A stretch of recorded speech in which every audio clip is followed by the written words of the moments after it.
The Rainbow Tower. Written by Alex Tymms. Illustrated by R H Stewart. Episode 28.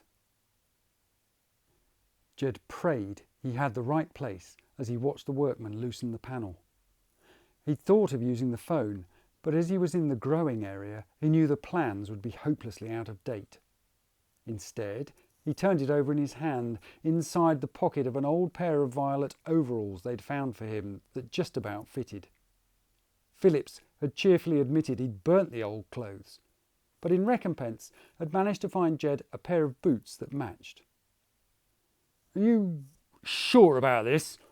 Frank said as they watched the builders loosen a section of wall.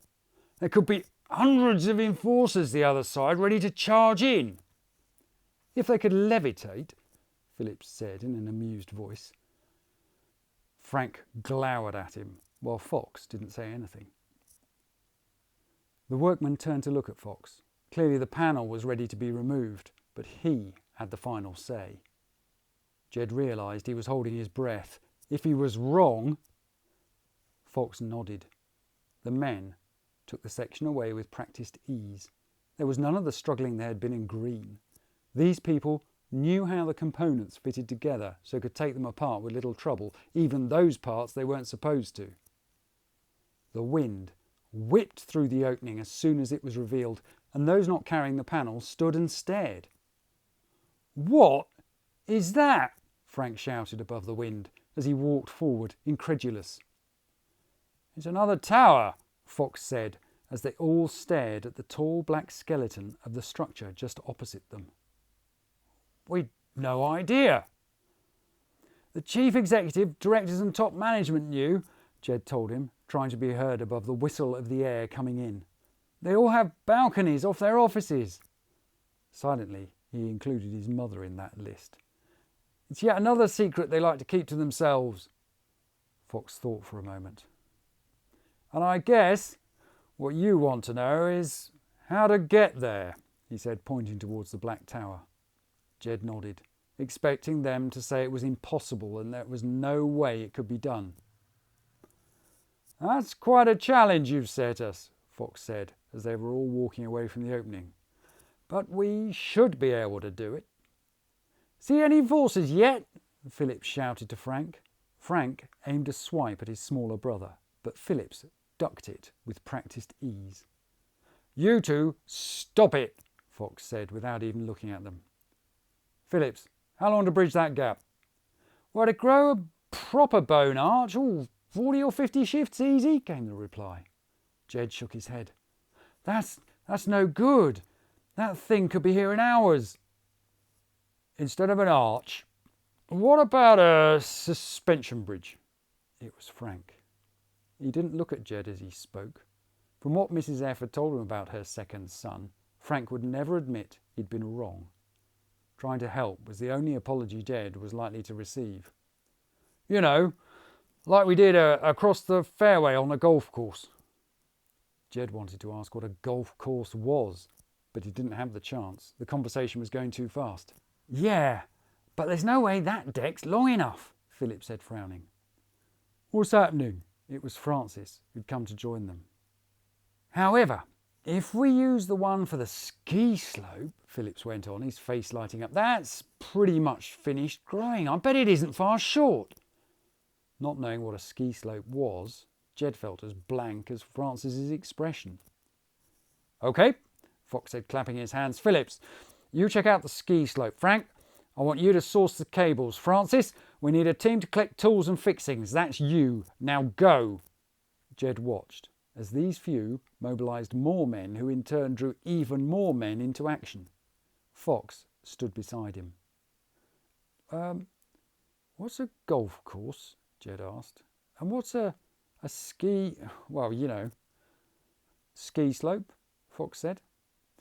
"The Reds spend a lot of their free time on the golf course. You hit little white balls around with a stick. As to skiing, never mind." Jed was looking at him blankly. "Free time?" he asked. "And that when they sleep?" He remembered Trevor tinkering with his machines, always in the downshift when he was supposed to be asleep. Unlike Jed, he didn't seem to sleep at all. Jed had never known how he did it. No, Fox said. They're different up here. It isn't just work and sleep like it was in Violet. Jed felt that crushing in his chest again. Had his mother enjoyed all this free time, knowing that her son was working all hours at the base of the tower? The ski slope caused a huge fight among the executives, Fox went on. The contract was awarded in the usual way and then cancelled by personal order of the chief executive. And for some reason it got reinstated. Never seen so much paperwork. Jed stared at Fox. Which chief executive was this? Some woman called Julia, Fox replied. Francis, there's nail gun refills in the main store, he called out to his brother, who looked lost. The man nodded and hurried off. Not that he should be in charge of a nail gun, Fox muttered. Anyway, you should have seen the language in one particular memo. I had to ask one of the Red Engineers what disgustingly profligate meant. Then it was put back on track just before the engineers disappeared and all the trouble started with the enforcers. Jed allowed himself to hope. Hope that his mother had been trying to change things, that she was fighting the way things were. He felt exhausted by this to and fro inside him. In some ways, he didn't want to know any more about her. In others, he was desperate for every crumb of information. An alarm made Jed jump, and he looked round wildly. Is it another attack? He asked. Don't worry, Fox said, shaking his head and turning to look at the company screen behind them, which Jed had assumed didn't work. As well as playing with bone, Phillips liked to tinker with electronics. He's rigged this up to show any announcements that come from the top management in case they reveal where they're going to try and break in next. Jed watched the screen flicker into life. What's it say? Francis asked as he walked over to them, clutching an aggressive-looking machine. Switch that thing off before you fix us to the floor, Fox told him. Sorry, Francis said, turning a dial on the side of the gun. The screen at last showed a stable picture. That's orange, Jed said as he saw the chandelier and opulent lobby. Fox took a step forward, his eyes narrowed. But this is the red channel. What's it showing orange for? Phillips, he called to his youngest brother. Have you been fiddling with this? Phillips shook his head as he came over. That's orange. We know, Fox said. Well, they must have combined the two channels, Phillips suggested. Why on earth would they do that? A commentary on the screen announced that this was the historic first red and orange management bulletin and contained a major management success story. Thanks to the diligence of workers in yellow, it announced, potentially damaging industrial action has been averted. These strikers were found to have interfered with the tower's water supply, but have been identified thanks to our excellent movement protocols. The picture zoomed in on the transfer lift doors and Jed gasped. Clarice, Graham and the girl from the tubes were marched out into the lobby. You see here the ringleaders of this attempted walkout. That's Katie, Phillips exclaimed. She's the daughter of one of the bone engineers I used to work for. What's she doing in yellow? Shh, Fox said.